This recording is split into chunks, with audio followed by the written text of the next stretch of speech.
I'm specifically going to talk about two ideas that are usually discussed separately.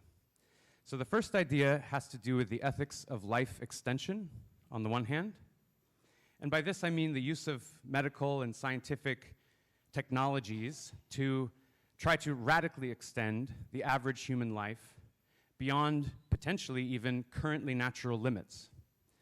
There's also a more modest form of life extension which just seeks to extend our lives by some substantial amount so that the average in different countries, for example, raises up significantly.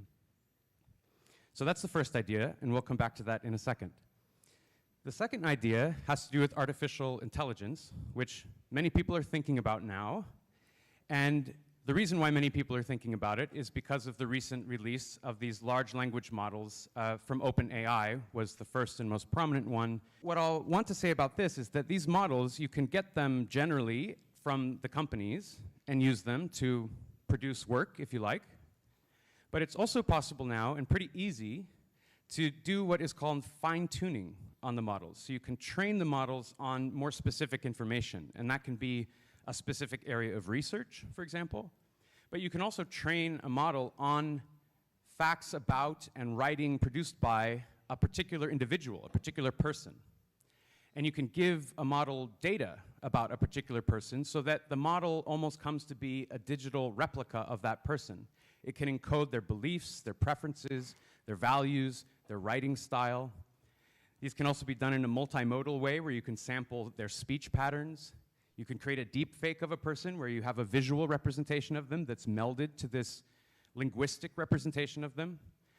And so in effect, you're able to create a digital twin of a person. And actually, before I gave this talk this morning, as I was coming here, I was thinking that twin is not the right word. So I'm going to use a different word, and let me explain why I think twin is not the right word. So when you have a human twin, a biological sibling, they share certain biological features with you, certain genetic features with you, but their mental life is different. They have a different seat of consciousness. They have a different mental history. They see the world differently from the very moment of birth. What I'm talking about in digital twins, which I'll now call digital duplicates or digital replicas, is almost the exact opposite of that, or the inverse of that. So a digital replica shares your mental life to some extent, but doesn't share any biological features with you, right? So you see how it's the opposite of a biological twin, and so I'm now thinking to myself, I shouldn't use the language of twin because it's misleading. This is really a digital duplicate of your mental life or certain features of your mental life, certain features of your psychology. So this is the second idea that I'll come back to, and I'll try to see if there's a way of relating these two ideas and whether some interesting philosophical insights might emerge. Okay. So let's come back to the notion of life extension. I looked up some statistics on the plane on the way here, and the statistic I was interested in was the average lifespan for men and women in Indonesia. And it turns out it's a little bit different for men and women, and this is quite common in many countries. Women tend to live longer than men, as it happens. So I just want you to guess, or perhaps you know, what do you think is the average human lifespan for women in Indonesia? If you take the average of all these diverse cultures and islands and so forth, and you sum it together and create this statistical object of the average for women, does anyone know about what that is? You can make a guess.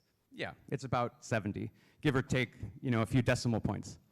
Okay, and does anyone have a guess for the average lifespan for men? 65, yeah, it's 66, about 65, yeah. So maybe the first puzzle for life extension is to see how to extend the life of men to get a little higher, maybe a little more towards equality with women. Now, here's the first point about why philosophy matters for questions of life extension among many other questions in society. Life extension is partly a scientific or a technical problem. And that's a very complicated problem. So let's set aside the limitations of technology and just focus on the moral question. Let's say that you could extend your own life by some amount by taking this pill tomorrow. So for men, you have an average expectancy of 65, for women about 70. Let's say that we could get men and women up to 85 how many people would want to take this pill to allow you to live until you were 85 instead of 65 or 70? Interesting. Okay. So the Americans in the room are interested in extending our lives through magic pills. So I'm curious. It seems like almost everyone is either reluctant to share that they want to take a magic pill, or you don't want to take this magic pill. You're happy to have a lifespan of about 65 or 70 and sort of pass away at that time. So does somebody want to share why you feel this reluctance, why you don't like the idea of this pill? I'm genuinely very curious. It's very interesting. There is something about the American culture that's stereotypically more optimistic, that's always striving to see how things can be made better. So maybe that's why Andrew and I are thinking we might like to take this pill. You know, by many metrics, the world is getting better. So in terms of infant mortality rates, life expectancy is growing in many countries, often due to better health care and resources. There are some aspects in which we're confronted by the worst of the world because of the way that media works. And media tends to focus on things that are likely to grab our attention. And the things that grab our attention are things that are depressing or shocking or outraging. And so when you scroll on social media or you watch the news, you tend to have your mind taken over by the things that are not working very well. But we should, speaking of epistemology, what do we know and how do we know? Our informational context is pre-selected for us. We don't have a direct access to all the world's knowledge that's unfiltered by the interests of media companies or governments, for example. So there are some debates about this, but by many objective measures, the world is getting increasingly better in terms of core categories that we might care about, like the ability of infants to survive into childhood and go on to adulthood, the ability of people to have enough food to eat, and have a place for shelter. There are many exceptions to this, and we tend to focus on the exceptions, but the overall trajectory is one of significant increase over time. So does that change your answer at all? Once you learned that on many measures the world's objectively getting better, does that make you want to maybe live longer, Tariq? Okay, all right. So this is a fact-sensitive opinion that you have. It's premised on certain understandings of the world. If those understandings change, you're willing to change your preference. Okay.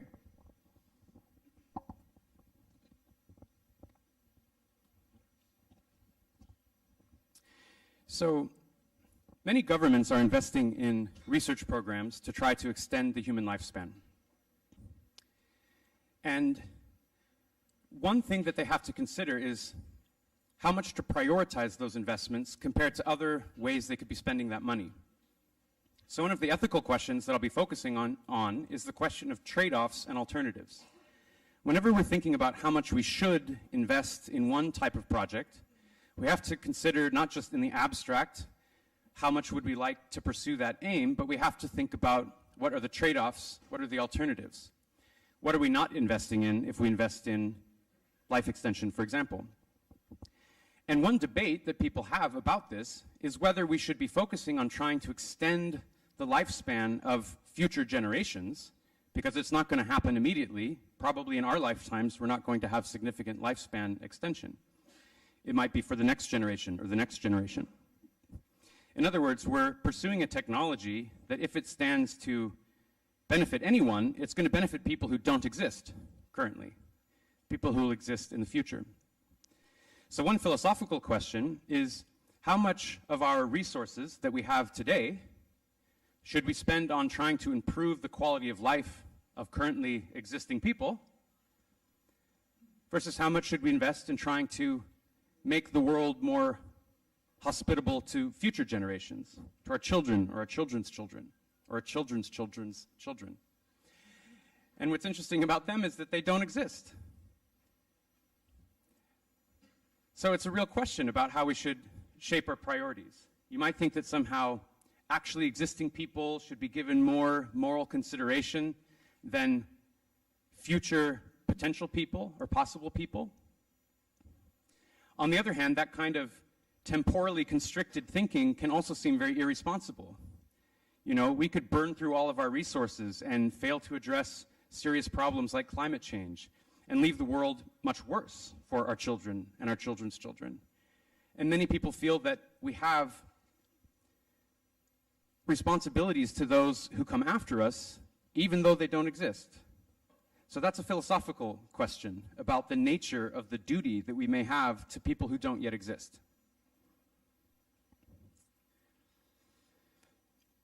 So that's one trade-off I want us to consider, is the use of resources to try to help future generations versus the use of resources to try to improve the quality of life of people who exist today. But here's another aspect of the puzzle that I think philosophy can help to illuminate, and that is the why question. Why might anyone want to live longer? Now that they've been equipped with this knowledge that the world's getting better, so maybe more of you will want to live longer, what do you think is the reason for that? What would be the motivation? Just think from an individual perspective. So let's set aside governments making social policies. Let's think of an individual human life. Let's say that you are 64, Tariq, and so you know you're coming up on the average end of a lifespan for men in Indonesia. And now I offer you this magic pill, and I say, I can get you, 10 more years. And let's say that you're in reasonably good health, you have a good quality of life, but, it might be that you have a heart condition or something that causes you to die suddenly. But I can say, I'll give you this pill, and it will ensure that that doesn't happen for 10 years, unless some other accident occurs. So what would be some reasons that you or anyone who might be in this position, why might you want to take the pill? Or imagine you're an American, and you're just very optimistic about the future. Just put yourself in their shoes. What do you think would be a reason for wanting to extend your life? Why would you want to live longer? And again, it's just a brainstorming session. You're doing this philosophy with me. I don't have a correct answer I'm going to try to quiz you on. Yes? Huh? Family. So, your family might miss you. Many of you, I'm sure, have lost relatives, and sometimes that's very sad. Now, sometimes we feel, especially if somebody's been suffering, or they've lived a very full life, and it feels like there's diminishing returns or something like that, we might think, it's their time. It's okay for them to go, and we should learn how to grieve. But, our practices around grief are partly contingent on the fact that we typically die at a certain age. But if we didn't typically die at a certain age, maybe we would think there was something unfortunate about passing away at the ripe young age of 65. So our family might miss us. We might have obligations to our family that it's harder for us to fulfill if we don't exist anymore, or if we exist in some other metaphysical plane. So family is a good one, and I'm going to come back to that example. And you had an idea. Say that again? Unlimited desires. Okay. So later, I think we're going to have a podcast interview about theories of well-being. And so I've been thinking about different theories of well-being. And one major theory is a theory of desire satisfaction. So you can have a very simple theory of well-being, which just balances pleasures and pains. If you have generally more positive experiences in life than negative experiences, maybe that's one view of what well-being consists in. But on some more sophisticated views, well-being also, or instead, consists in having desires fulfilled, things that you really want and care about. Now, some of our desires are maybe very trivial. I have a desire for ice cream. I typically always have a desire for ice cream. But, if there was no ice cream, I think I would still have lots of well-being, because there are deeper desires that I have, including desires to care for my family. That's an example of a desire. I have a desire to try to contribute positively to the world. So another dimension that I want to raise here is that sometimes people want to leave a legacy in some sense. They want to finish a project that they hope will have value for others, for the community, or for their family, maybe even for how they are remembered. Perhaps they have a more self-centered reason for wanting to leave something to the world. Probably some people have that motive. But I think many people may feel they're on the cusp of contributing something really important. Let's say that you're a cancer researcher, and you feel that you're just on the cusp of coming to an important discovery that could lead to a treatment that could save many lives. You might feel it's very unfortunate if you can't complete this project because your life is cut short relative to what is possible with this, so far, magic pill that we're discussing. So some ideas that we have here are, we might have relational concerns. toward our family. We might have legacy concerns. And since we're talking about well-being and preference satisfaction, on many views of what well-being consists in, there's a prerequisite for well-being, which is the having of conscious experiences of a certain type. So on some views, in order to be a candidate for well-being, you have to be able to feel, subjectively, at least pleasures and pains.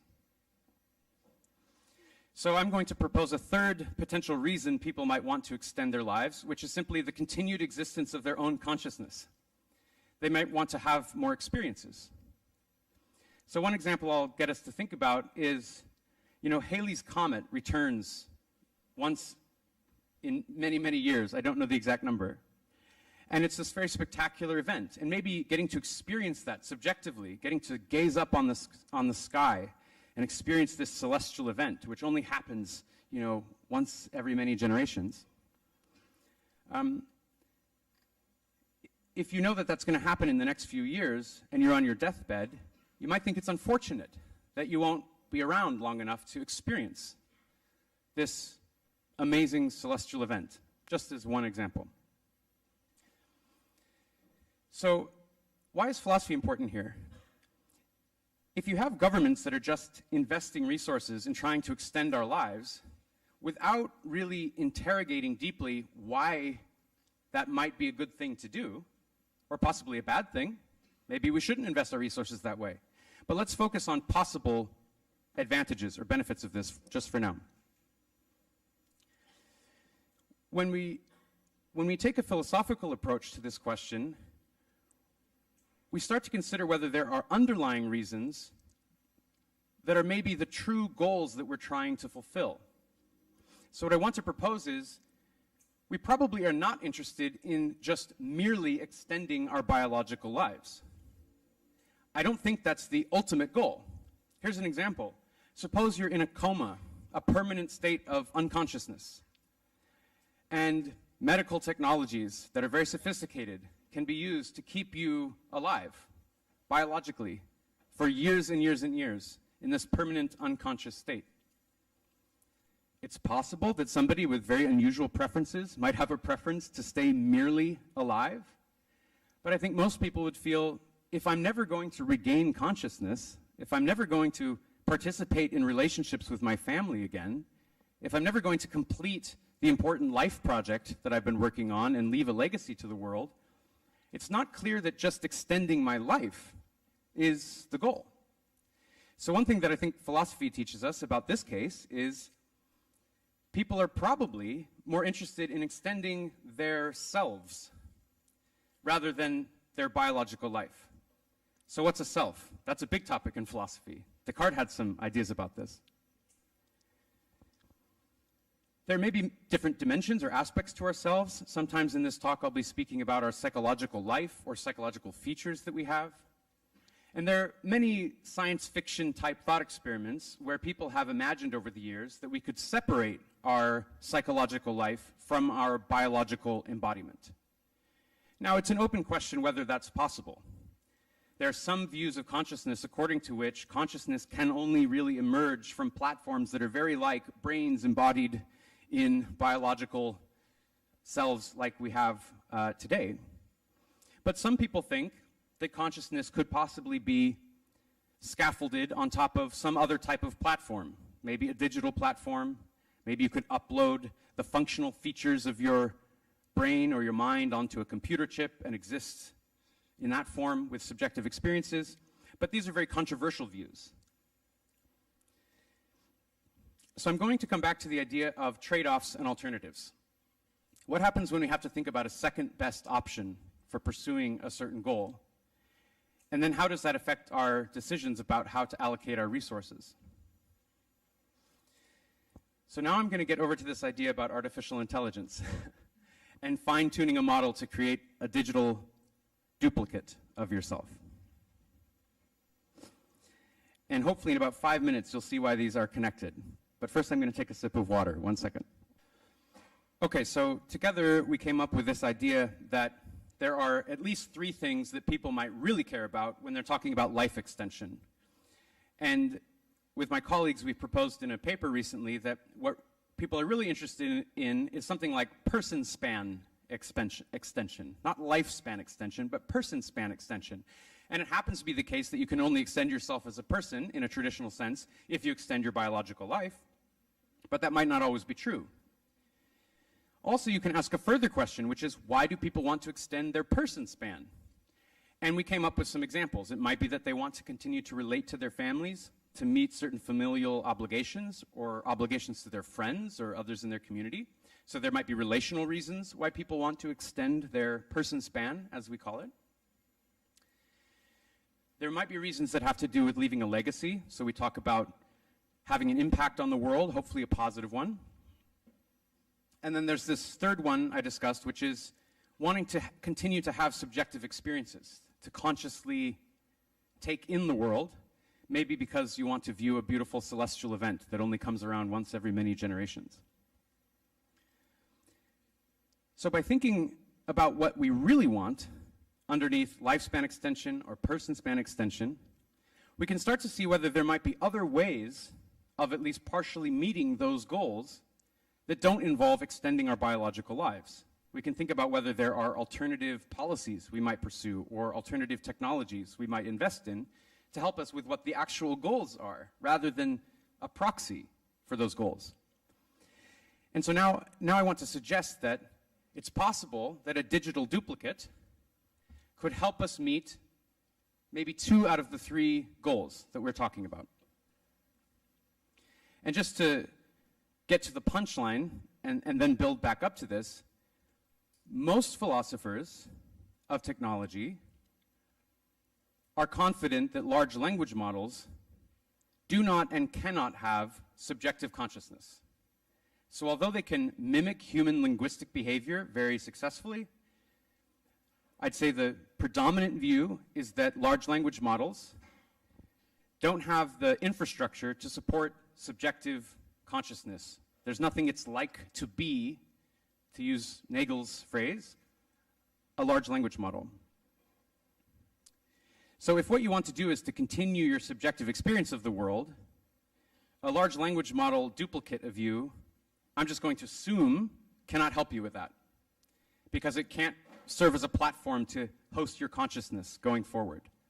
That's debated. There are some philosophers who are radically proposing that at least future versions of large language models may very well acquire a subjective, phenomenal consciousness. There might be something it's like to be them. They might even one day be able to experience pleasures and pains, perhaps if they're integrated in with biological substrates.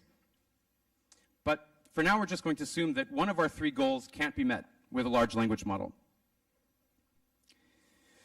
But I want to see whether it might help us with the other 2 goals, leaving a legacy and engaging in or caring for certain types of relationships after our biological life stops.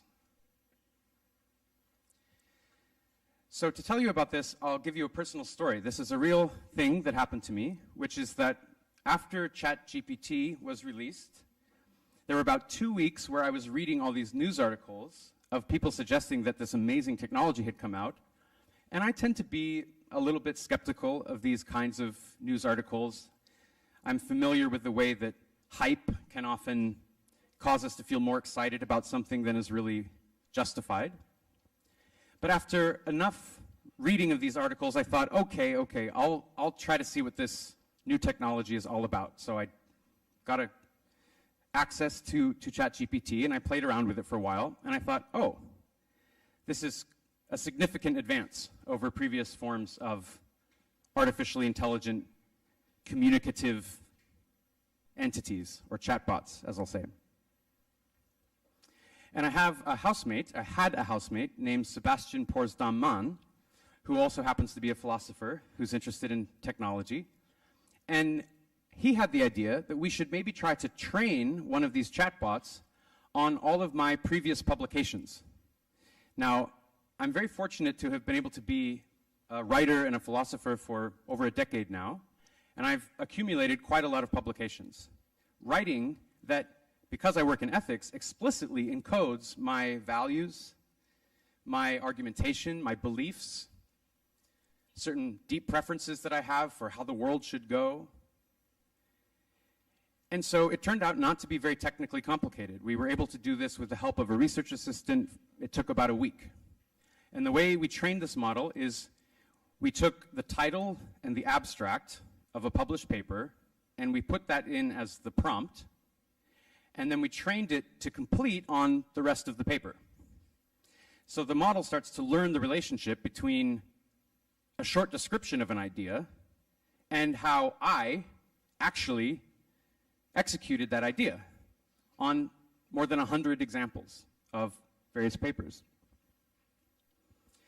And we got to the point where we could then test our new model and see if it could generate new material in my voice, in my writing style, using reasons that I employ, reflecting values that I have argued for. And so the way we did this is we put in the title and the abstract of a paper that I have always wanted to write, but I just haven't got around to. I don't have enough time. In fact, I have many papers like this, ideas for papers that I just don't have the time to actually write. So we put in the title and the abstract, and then we just pressed go and asked the model to write a paper.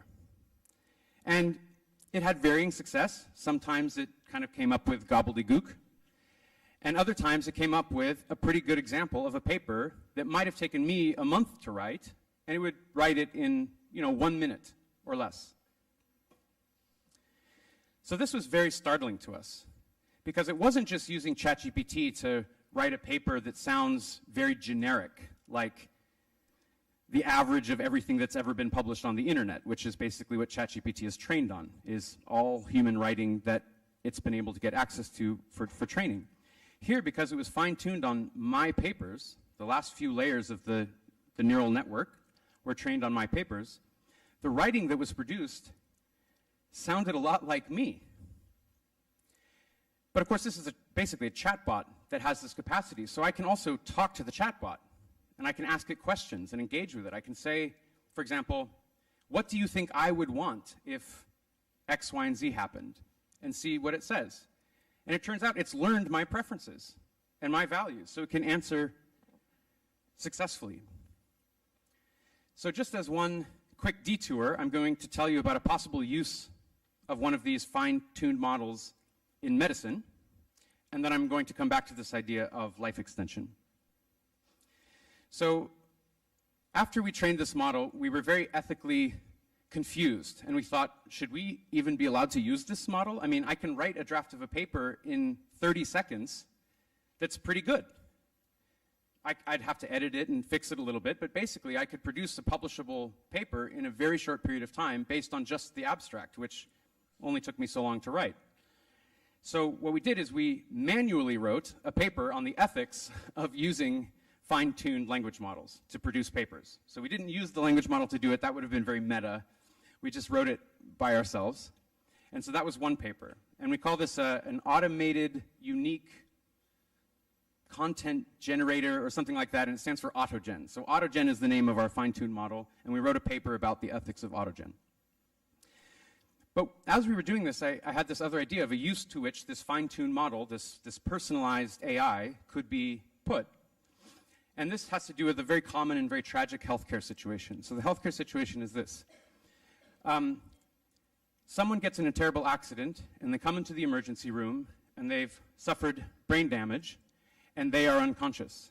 And it's unclear whether they will regain consciousness, and it's unclear whether the investment of a lot of medical resources will ever allow them to have a good quality of life, even if their consciousness is regained.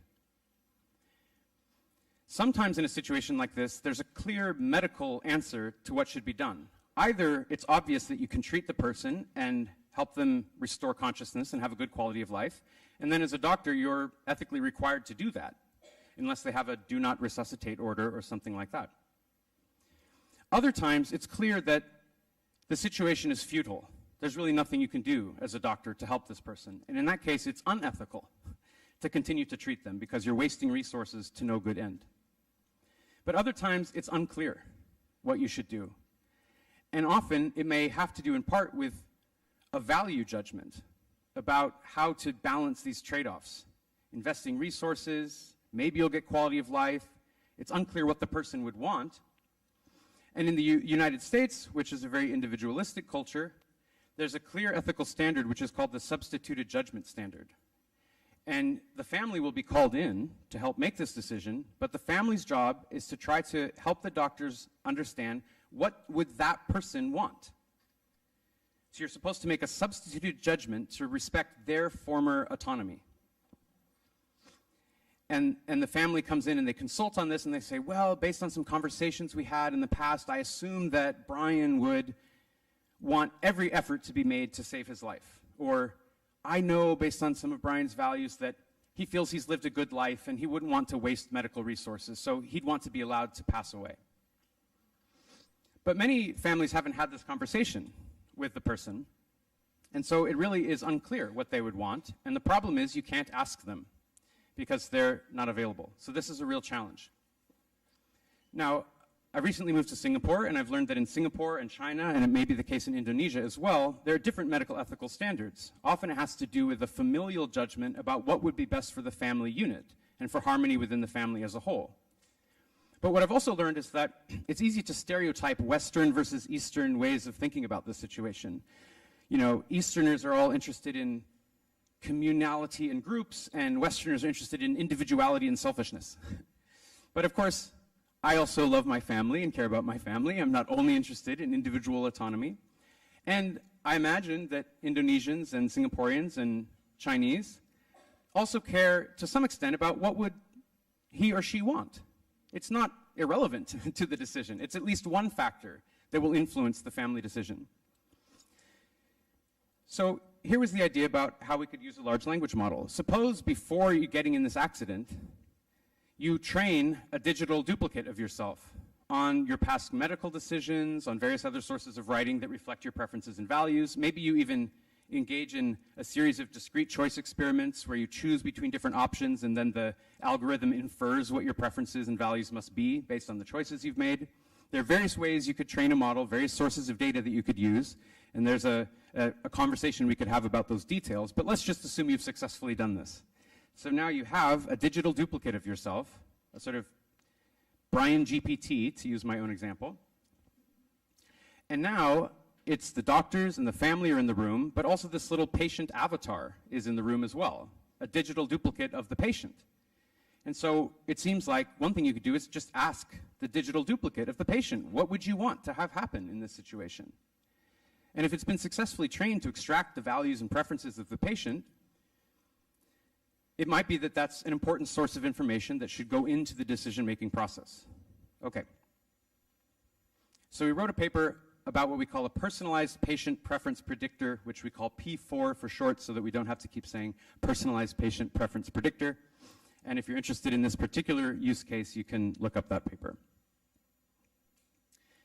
Okay, so now let's come back to the idea of life extension. We were thinking, once you've trained a model like this, you could probably use it for various things. You could use it as a patient preference predictor, but you could use it for other things as well. So I'm going to begin by focusing on the case of wanting to leave a legacy that we were talking about before, wanting to finish an important life project. And maybe you get a diagnosis of terminal cancer, and so you know you just are not going to be able to finish this project before you die, before your biological life stops. I want to propose a case where it might be that the use of a personalized large language model could help you fulfill posthumously, so after you die, a goal that you had and that was important to you while you were biologically alive. And the example that I want to use is, suppose you're a writer, you're a novelist, and you've been working for your entire adult life on this epic novel that you have good reason to believe will be an important thing to give to the culture, and that this is a novel you really believe in, and you've been pouring your heart and your soul into this novel for decades, let's say. And let's say you've written about 80% of this novel. And then you get the unfortunate news from the diagnosis that you only have 6 months left to live. So you know you're not going to be able to finish the novel. It's just impossible. Even if you put everything into it, it's not going to happen.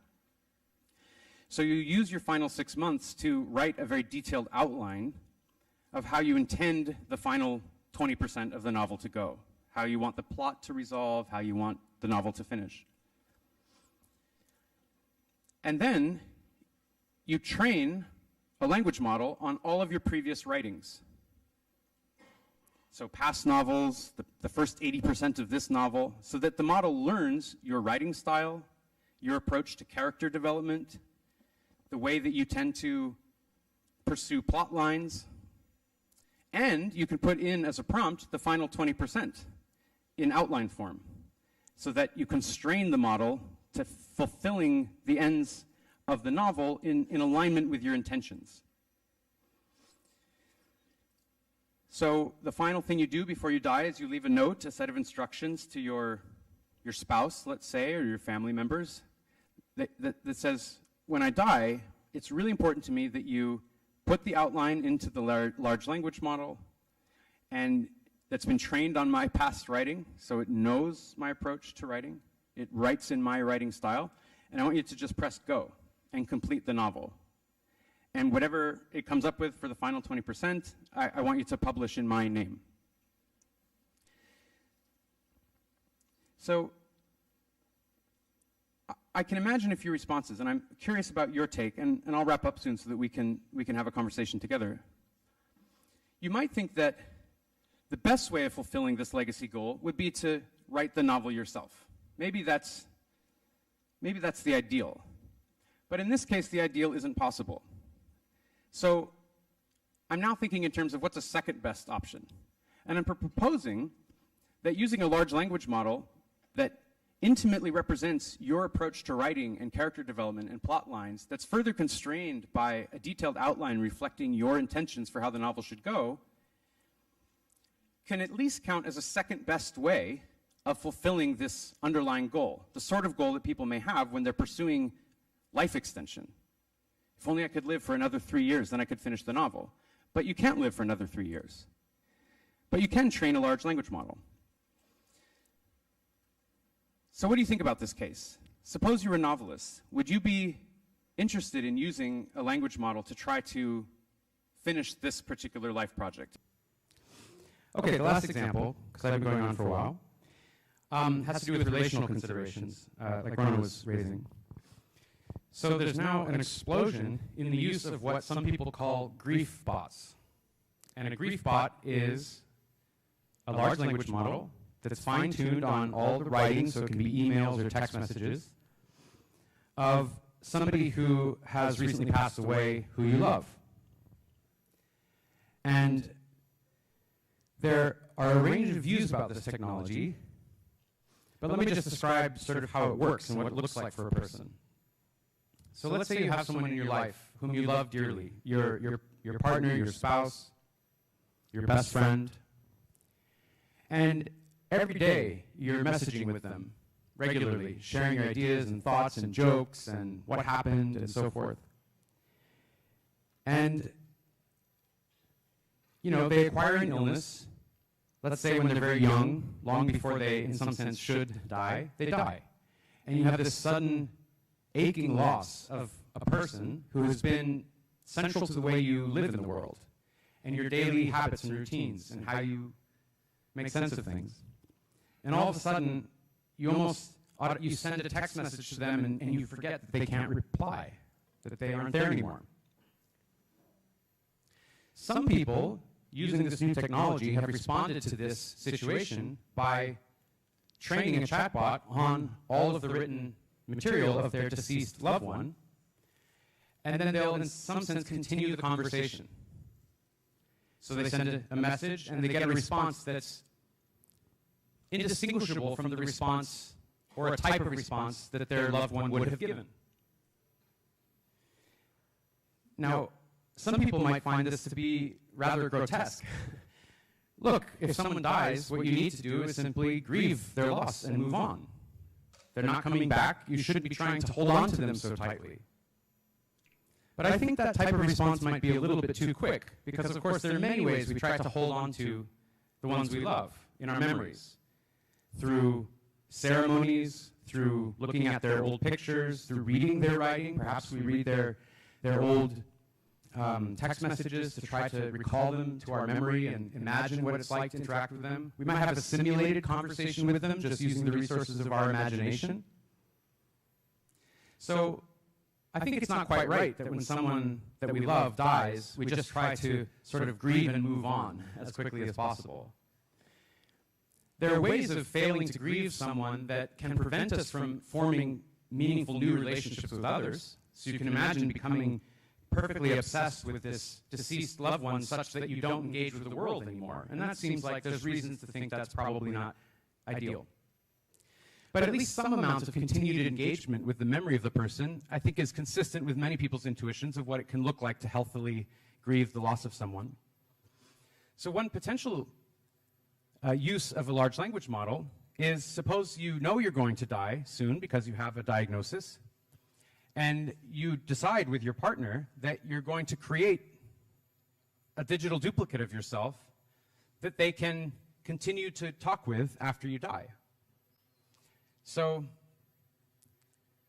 again, I'm curious, and I have a suspicion that many of you will think this is a horrible idea. So let's try to understand the reasoning behind your skepticism. So you nodded your head vigorously. Why do you think that you would be not at all interested in being able to continue a conversation with a digital duplicate of a loved one? Okay, so it sounds like your skepticism is coming from a doubt about the capacities of the technology. Okay. You might have to take my word for it, because I've spent a lot of time with this technology, but it is currently technologically possible to create a digital duplicate of a person that is very realistic and that very carefully mimics their idiosyncratic style, their speech patterns, the sorts of jokes that they tell, and you can explicitly encode shared memories into these models in various different ways. Either you can feed in all the memories that already exist in the emails you've exchanged with them or the text messages. What are text messages? They're often recording memories, right? Here's what happened today. So that becomes explicitly accessible to the model. It can refer back to that text message. It can say, hey, remember that thing that happened that one day? So this is, again, very useful information for me, that a lot of your skepticism is not necessarily about the idea of a digital duplicate. It's that you just don't think it's possible. Okay, so I'm just going to introduce one concept, and then maybe I'll wrap up so we can have the open questions. How many people have heard of the computer scientist Alan Turing, British computer scientist? Okay. There's something that in philosophy and in computer science we now call a Turing test in honor of Alan Turing, which was his proposed test for when we would decide that a computer was intelligent or had human-level intelligence. And he imagined an experiment where you have two computer screens, let's say, side by side, and then there's a sort of wall separating you from whoever's behind the computer screen. So in one case, it's a person who's just having a conversation with you, let's say by typing. And in the other case, it's just the computer is talking with you using its own technology. And you're supposed to guess, after engaging and testing these different conversation partners, you ask them various things, you push back on claims, you see how they respond. You're supposed to guess which one's the computer and which one's the human. And Turing's idea, I'm giving a simplified version of it, is if it ever gets to the point where you guess at about chance levels, where you're just as likely to be right as wrong, then the computer will have passed the Turing test. It will behave in a manner that's indistinguishable from what a human who is intelligent would behave under those circumstances. And so already it's the case that large language models, just generic ones, can pass the Turing test. And this might be one of the first examples of a computer technology that passes the Turing test. The large language models outstrip human intelligence in certain types of ways. But the idea here is that there would be something called a personalized Turing test. So instead of just a random human and then a computer, it would be, your loved one is behind one computer screen, and a fine-tuned, personalized large language model trained on all of their linguistic output that they've ever produced that's in written form is trained over here. I'm just going to stipulate that a large language model can pass a personalized Turing test, meaning that if you didn't know if it was your loved one or the computer, you wouldn't be able to tell the difference just from typing. So I want you to use your imagination to overcome your skepticism about the capacities of these technologies, and just imagine that the chatbot can pass this personalized Turing test, so that if you didn't know that it was a chatbot, you would think it was your partner. By the way, people are already using chatbots to mimic people for criminal purposes. So you can take a sample of someone's voice and train it on text that you can get from the internet, maybe their YouTube videos, you download the transcripts and you train a model with it, and then you can impersonate them extremely accurately so that actually their family members don't know it's not them. And then you can ask them to give over your bank details, right? So it's very important that we understand the capacities of these technologies, because if we don't believe that technologies can accurately mimic a real person, then we'll be giving our bank details out to criminals. So I stipulate and I insist that these models can accurately imitate individual persons in a highly successful way. So given that that's true, and now you imagine that the person you love the most in the world suddenly passes away, and let's say that they've already trained this model on all of their written material that reflects and encodes their values, their speaking style, and so forth. I wonder how many people here would be tempted to at least try to have a conversation with this model, just one time. Okay, a few hands are coming up. All right, I've lowered the bar low enough that you're willing to consider this possibility. So I admit that I would be very curious to try this. Final story here, and then we'll conclude. My best friend, in real life, passed away about 2 years ago now, and he was a prolific writer. Interestingly, he didn't publish any writings, but he wrote these long emails that would reflect, months of insights and readings he'd done and adventures he's gone on, and his writing very specifically captured his personality. Every time you read an email from Matthew, you really get a sense of him behind the writing. And so just this summer, I went to go visit his widow. And she was in the process of, she'd hired an archivist to go through emails and written diary entries and notes, academic notes and so forth, to create a kind of searchable library of his text as a way of remembering him and honoring his writing, which is a reflection of his mind and a reflection of who he is. And he died very young, when he was just 37 of a form of cancer. And Berta, his widow, asked me just offhandedly what I was working on these days as an academic topic. And I sort of said, oh, well, there's these personalized large language models, and I was kind of giving this example. And it struck both of us in the middle of the conversation that it would be technically very easy to create a realistic duplicate of her deceased husband and my deceased best friend. And this gave us chills because we were very conflicted. So I just want to confess that I myself did not think this is a straightforward good. And one of the tests that we used to decide whether to make one, and we haven't made one, is what would Matthew want? So this is just to bring us back to that substituted judgment standard. We asked, would he consent to having his psychological life represented in the form of a fine-tuned language model? And our provisional conclusion is that he probably wouldn't want to exist in that form.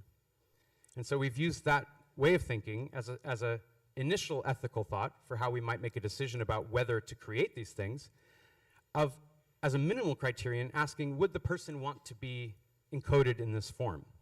So I'll leave you with that real story, and thank you for your time, and let's now open up to questions.